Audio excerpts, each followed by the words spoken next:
కేవలం Krishnalanka suspended CI నాగరాజుకి మరొక big shock తగిలింది. నాగరాజు కేవలం సాయి కృష్ణ కేసులో నిందితుడు మాత్రమే కాదు, మరో కేసులో కూడా నిందితుడిగా ఉన్నాడు. ఇంకొక వ్యక్తిని కూడా ఇదే రకంగా బలవన్మరణానికి ప్రేరేపించాడట. క్రాంతి కుమార్ కేసులో ఇప్పుడు నాగరాజుపై మరో కేసు నమోదైంది. అయితే క్రాంతి కుమార్ అనేటువంటి వ్యక్తిని బలవన్మరణానికి కేసులో కొత్త సెక్షన్లు జోడించారు. ఇప్పుడు నాగరాజు పైన బలవన్మరణానికి ప్రేరేపించారనే ఆరోపణలతో అదనపు సెక్షన్లను చేర్చారు విజయవాడ పోలీసులు. బిఎన్ఎస్ సెక్షన్ 108, 193తో పాటుగా SC/ST అట్రాసిటీ కేసు కూడా నమోదు చేశారు. ఇప్పటికే క్రాంతి కుటుంబ సభ్యులు స్టేట్మెంట్ రికార్డు చేశారు పోలీసులు. క్రాంతి మొబైల్ ఫోన్ని కూడా స్వాధీనం చేసుకున్నారు పోలీసులు. విజయవాడ నార్త్ ఏసీపీ సత్యానందం అటు క్రాంతి మొబైల్ ఫోన్ని స్వాధీనం చేసుకున్నారు. ఫోరెన్సిక్ ల్యాబ్కి క్రాంతి మొబైల్ని పంపించారు. ముందు BNSS 194 కింద అనుమానాస్పద మృతిగా నమోదు చేసిన కేసు తన బలవన్మరణానికి సిఐ నాగరాజే కారణమని క్రాంతి సెల్ఫీ వీడియో రికార్డ్ చేసుకున్నారు. సెల్ఫీ వీడియోతో సిఐ నాగరాజ్కి మరింతగా ఈ ఉచ్చు బిగిసింది. ఇప్పటికే సాయి కృష్ణ లాకప్ డెత్ కేసులో రిమాండ్ ఖైదీగా ఉన్న నాగరాజ్కి ఇటు క్రాంతి కుమార్ కేసు కూడా మరింతగా బలాన్ని చేకూర్చబోతోంది. మరింతగా ఆయన పైన వేటు పడబోతుంది. మరింతగా ఆయన పైన శిక్షల స్థాయి కూడా పెంచే అవకాశం ఉంది. SC/ST అట్రాసిటీ కేసు నమోదు చేశారు పోలీసులు. మొదటిగా 194 అనుమానాస్పద మృతిగానే భావించిన పోలీసులు సెల్ఫీ వీడియో కారణంగా నాగరాజుని మరింతగా పోలీసులు లోపలే ఉంచే అవకాశం కూడా ఉంది. సో ఒకసారి మా ప్రతినిధి ఏపీ ఇన్పుట్ కృష్ణమోహన్ సిద్ధంగా ఉన్నారు. కృష్ణమోహన్, నాగరాజుపై మరో కేసు క్రాంతి కుమార్, గతంలో సాయి కృష్ణ, ఇప్పుడు క్రాంతి కుమార్, ఇలా ఎంతమంది బాధితులున్నారు? ఇంకా నాగరాజు విషయంలో పోలీసుల విచారణలో ఎటువంటి విషయాలు బయటపడుతున్నాయి? బేసిక్ గా కృష్ణలంక పోలీస్ స్టేషన్ సంబంధించిన వ్యవహారంలో ఏదైతే సాయి కృష్ణ చనిపోయారో, తర్వాత సస్పెన్షన్ అయ్యారు, ఆ తర్వాత వెంటనే ఆయనకి జైలుకి పంపించారు. ప్రస్తుతం ఆయన కేసు రిమాండ్ ఇతర అంశాల మీద కొంత చర్చ జరుగుతున్న పరిస్థితి మనం చూస్తుంది. అయితే ఇప్పుడు ఈ కేసుకు సంబంధించి కాకుండా మరో కేసు, రెండో కేసు కూడా ఇతను బాధితుడు ఎవరైతే సాయి కృష్ణ ద్వారా అలాగే దానికంటే ముందు రోజే అంటే 20 అందరూ ఎక్స్పెక్ట్ చేసినట్టుగా 9, 10 జరుగుతున్నట్టుగానే అదే ముందు రోజు క్రాంతి కుమార్ కూడా ఈ సిఐ వేధింపులు పెట్టుకోలేక దులితులు మింగి అంటే అతను కూడా ఒక వీడియో రిలీజ్ చేశాడు. ఆ వీడియోలో చాలా క్లియర్ గా చెప్పాడు, నాకు ఈ వ్యవహారంలో సిఐ విపరీతంగా వేధిస్తున్నాడు, నేను చేయని తప్పని కూడా పిలిచి మరి ఇష్టం వచ్చినట్టు కొడుతున్నాడు అని చెప్పిన నేపథ్యంలో ఆయన గుల్కలు మందు మింగి చనిపోతాడు. అయితే దీని మీద తన తండ్రి వెంకటేశ్వరరావు వెంటనే అప్పుడు అసలు విషయం మీద కొంత సీరియస్ గా కొంత గ్యాప్ తీసుకుని మళ్ళీ ఆయన ఇటీవల కాలంలో ఆయన మాట్లాడే ప్రయత్నం అయితే చేశారు సిఐ నాగరాజు వల్లే. ఎందుకంటే అప్పుడు సిఐ నాగరాజు పవర్ లో ఉన్నాడు కాబట్టి అతను చెప్పినట్లు మేము నడుచుకోవాల్సి వచ్చింది. కానీ సాయి కృష్ణ కేసు తన మీదకి వచ్చిన తర్వాత తాను కూడా తన మీదకి వచ్చి నా కొడుకు సాయి కృష్ణ వల్లే చనిపోయాడు.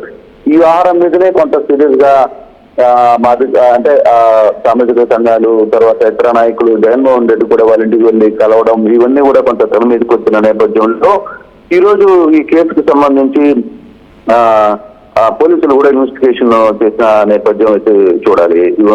నిన్న mobile Vijayawada north ACP Satyanand Kranti Kumar ఇంటికి వెళ్లి సభ్యుల్ని పిలిపించి విచారించి స్టేట్మెంట్ రికార్డు చేస్తున్నారు. నాగరాజు పై కొన్ని ఆత్మహత్యకు ప్రారంభించారనేతో పాటు కొన్ని సెక్షన్స్ కూడా యాడ్ చేశారు. ఈ సెక్షన్స్ కింద 108, 193 BNS తో పాటు SC/ST అట్రాసిటీ కేసు కింద కూడా నాగరాజు మీద కేసు నమోదు చేసిన పరిస్థితి అయితే ఉంది. ఈ క్రాంతి కుమార్ ఆత్మహత్య వెనకాల నాగరాజు ప్రమేయం ఉంది అని నేపథ్యంలోనే ఈ కేసుని నమోదు చేశారు.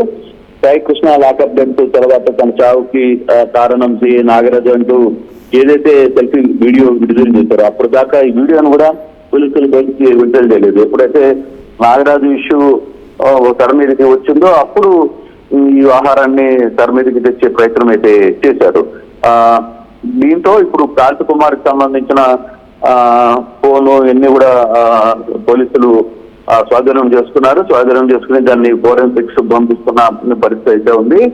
బట్ ఈ కేసు సపరేట్ గా నమోదైంది, ఇది సపరేట్ గా ఇంకో కేసుని నమోదు చేసింది కాబట్టి FIR కి సంబంధించి అలాగే అట్రాసిటీ కేసుకు సంబంధించి కూడా కేసు నమోదు చేశారు. ఇప్పుడు నాగరాజు ఒక కేసులోనే కాదు, సాయికృష్ణ కేసులోనే కాదు, మిగతా కేసు రెండవ కేసు ఏదైతే ఉందో క్రాంతి కుమార్ కేసులో కూడా అతను ఇప్పుడు దీని మీద ఇన్వెస్టిగేషన్ ఏ విధంగా జరుగుతుందో చూడాలి. ఓన్లీ నాగరాజు మీదనే ఉందా, లేదు గతంలో సాయికృష్ణ కేసులో ఎవరైతే కానిస్టేబుల్ వ్యవహరించారో అదే కేసులో వాళ్ళు కూడా ఈ కేసులో వ్యవహరించారనేది తండ్రి ఆరోపిస్తున్న పరిస్థితి.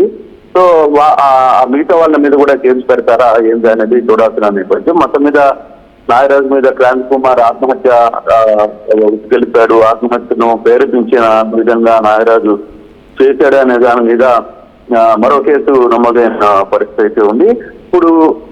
ఇప్పటికే సాయికృష్ణ కేసుకు సంబంధించి కొంత విచారణ జరుగుతుంది, సిట్ వేశారు దాని మీద పూర్తి స్థాయిలో. అయితే ఇప్పుడు క్రాంతి కుమార్ సంబంధించి వ్యవహారంలో ఏ విధంగా ముందుకు పోతారు, ఇదే సిట్ దాని మీద కూడా ఎంక్వైరీ చేసే పరిస్థితి ఉంటుందా, లేదు క్రాంతి కుమార్ కేసుకు సంబంధించి ఏ విధంగా ముందుకు వెళ్ళబోతుంది, ఫర్దర్ గా ఈ కేసుని ఎవరు ట్రీట్మెంట్ చూడబోతున్నా, ఆ కేసుకు సంబంధించి పిటిషన్ చేసే పరిస్థితి ఉందా, తల్లిదండ్రులు ఏ విధంగా ముందుకు వెళ్తారనేది కూడా చూడాల్సిన పరిస్థితి కనపడుతుంది. కానీ నాగరాజు ఆహారం మీద ఒక్కొక్కటి వస్తున్న పరిస్థితి మనం చూస్తున్నాం. పోలీసులు కూడా ఇక్కడ కేసు కూడా నమోదు చేశారంటే పరిస్థితి ఎంత దూరం వెళ్ళింది అనేది మనకి అర్థమవుతుంది.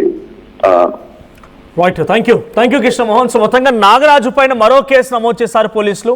సో క్రాంతి కుమార్ బలవన్మరణానికి కేసులో కొత్త సెక్షన్లను జోడించారు, బలవన్మరణానికి ప్రేరేపించారనే ఆరోపణలతో అదనపు సెక్షన్లను జోడించారు విజయవాడ పోలీసులు. అయితే BNSS 108, 193తో పాటుగా SC/ST అట్రాసిటీ కేసును కూడా నమోదు చేశారు. ఇప్పటికే క్రాంతి కుటుంబ సభ్యుల స్టేట్మెంట్ కూడా రికార్డు చేశారు పోలీసులు. క్రాంతి మొబైల్ ఫోన్ని పూర్తిగా స్వాధీనం చేసుకున్నారు విజయవాడ నార్త్ ACP సత్యానందం. ఇక ఫోరెన్సిక్ ల్యాబ్కి కూడా పంపించారు క్రాంతి మొబైల్ ఫోన్ని. సో ముందుగా అనుమానాస్పద మృతిగాని నమోదు చేసినటువంటి పోలీసులు కేసుని, ఆ తర్వాత బలవన్మరణానికి ప్రేరేపించింది CI నాగరాజు అని తెలుసుకొని ఒక సెల్ఫీ వీడియోని చూసిన తర్వాత ఆయన పైన మళ్ళీ కేసు నమోదైంది. సో ఇంకా నాగరాజు బాధితులు ఎంతమంది ఉన్నారో చూడాలి. ముందు సాయి కృష్ణ, ఇప్పుడు క్రాంతి, ఇంకా ఇలా ఎంతమంది యువకులు బయటకు వస్తారో చూడాల్సిన అవసరం అయితే ఉంది.